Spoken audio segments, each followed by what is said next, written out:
Mungkin sebagian besar orang berpikir, dengan lahir di dunia, berarti mereka adalah orang-orang yang terpilih. Padahal tanpa disadari, mereka baru saja dimasukkan ke dalam labirin kehidupan. Labirin tanpa jalan keluar, yang menuntut mereka untuk berlomba dengan penghuni lainnya agar dapat bertahan hidup. Ada yang unggul, ada yang terbuang. Si unggul sibuk bersukaria, diberikan sorakan meriah oleh banyak orang. Sedangkan yang terbuang hanya bisa menonton dan menunggu. Ini sedikit kisah tentangku, tentang dia, tentang kami.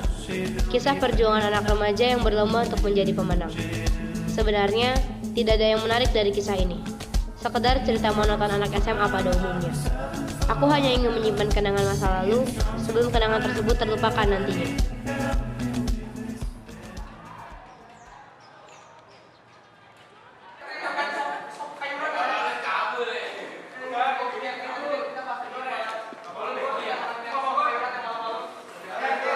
Pada tuh kenapa sih? Ah, belum. Emang kenapa Ella? Lah, lu nggak tahu? Gila sih dia berubah banget sekarang. Hah, berubah gimana? Aduh, dongo banget sih. Lu tau lah, Ella cakep, pinter.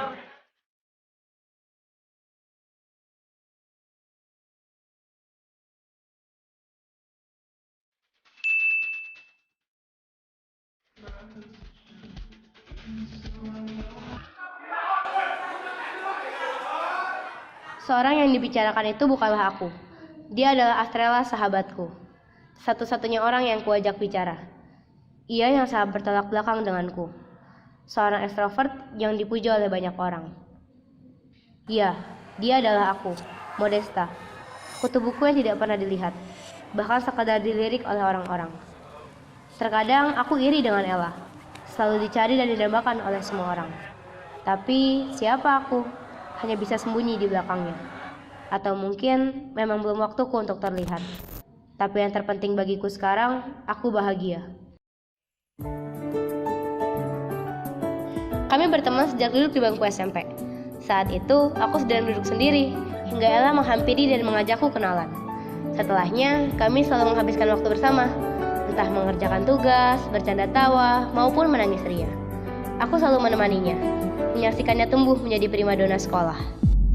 Semua berjalan lancar, hingga memasuki semester genap di kelas 11, seorang bernama Dominika masuk dalam kehidupan kami. Atau lebih tepatnya ke dalam kehidupan Ella.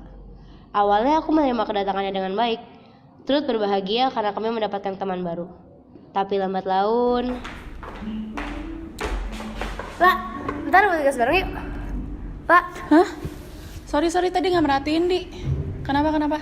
Ntar buat tugas bareng. Oh, yaudah ya. Oke.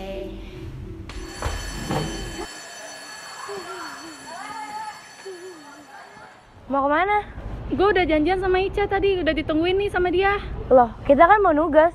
Aduh, gue lupa nih, sorry ya, gue duluan ya. Ih, Ella, mau kemana sih? Kok gue gak diajak? Tadi gue diajak sama Ica, udah janjian, sorry ya, gue duluan ya, dah.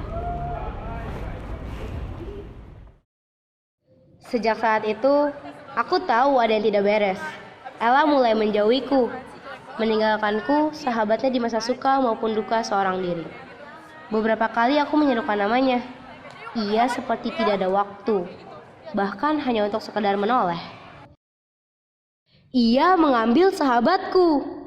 Keberadaanku mulai terancam di sini. Aku tidak bisa tinggal diam, hanya menyaksikan, merasakan dampak dari pergaulan barunya itu. Aku tahu ia senang. Tangga kepopularitasannya semakin tinggi. Temannya semakin banyak pula. Sebenarnya, aku tidak ingin merusak nama baiknya. Tapi semua ini kulakukan demi kebaikannya juga, bukan? Dan tentu saja untuk kebaikanku juga. Malam itu aku terbangun dari tidur. Merasakan ini adalah waktu yang tepat untuk melakukan perubahan. Semua orang tahu, salah satu senjata terkejam yang dapat merusak hidup. Media sosial. Kehebatan dunia maya yang bisa menjadi sangat mematikan. Dengan itulah aku akan melakukan perubahan. Kalian boleh mengatakan bahwa aku ini kejam, menyebarkan aib sahabat sendiri ke media sosial. Tapi aku punya alasan, bukan? Aku ingin menyelamatkannya dari kejamnya labirin kehidupan. Kurasa dia sudah terlalu jauh menikmati sorakan dari banyak orang, menjadi si unggul.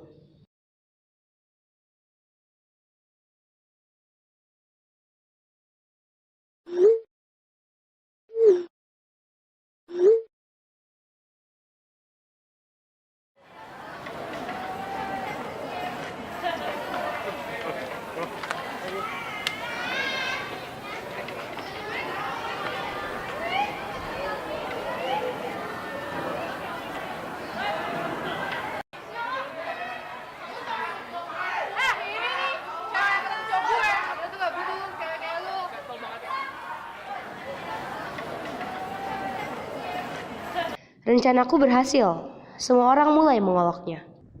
Ia mulai mengasingkan diri, menghindar dari cemoohan tersebut. Yang terpenting adalah ia menjauhi Ica yang ikut mencemoohnya pula. Mundur dari pertemanan yang tidak kusukai itu. Bahkan ia mulai mencariku lagi.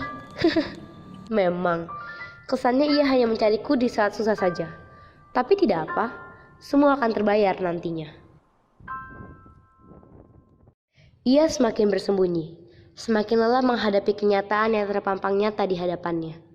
Hingga ia memutuskan untuk tidur selamanya. Di saat ia tidur itu, rencanaku telah berhasil 100%. Karena apa? Karena akulah yang akan menggantikan posisinya.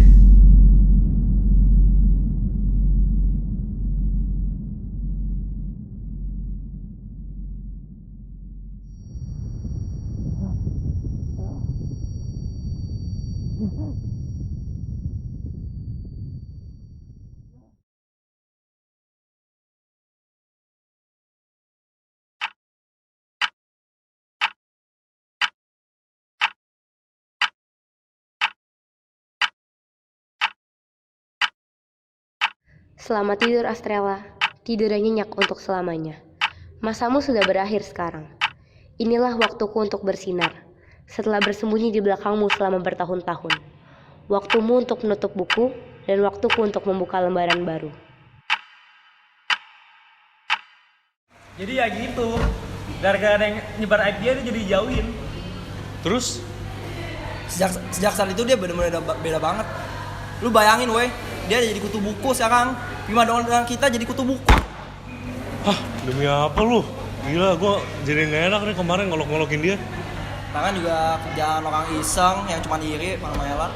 Ya dan itu kan juga nggak tentu bener kan, kita nggak tahu. Aduh, gue nyesel nih ngolok-ngolokin dia nih.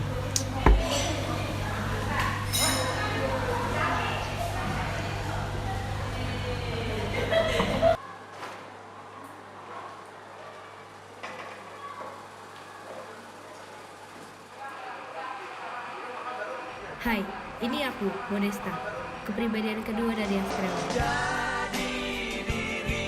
Tidak usah merasa bersalah. Kalian telah membantuku untuk menjadi yang teratas. Ternyata yang unggul pada awalnya malah menjadi seorang yang tertinggal di belakang. Saranku, jangan pernah mengabaikan mereka yang terbuang. Karena bisa saja diamnya itu berarti mereka sedang merencanakan sesuatu untuk mencapai kemenangannya.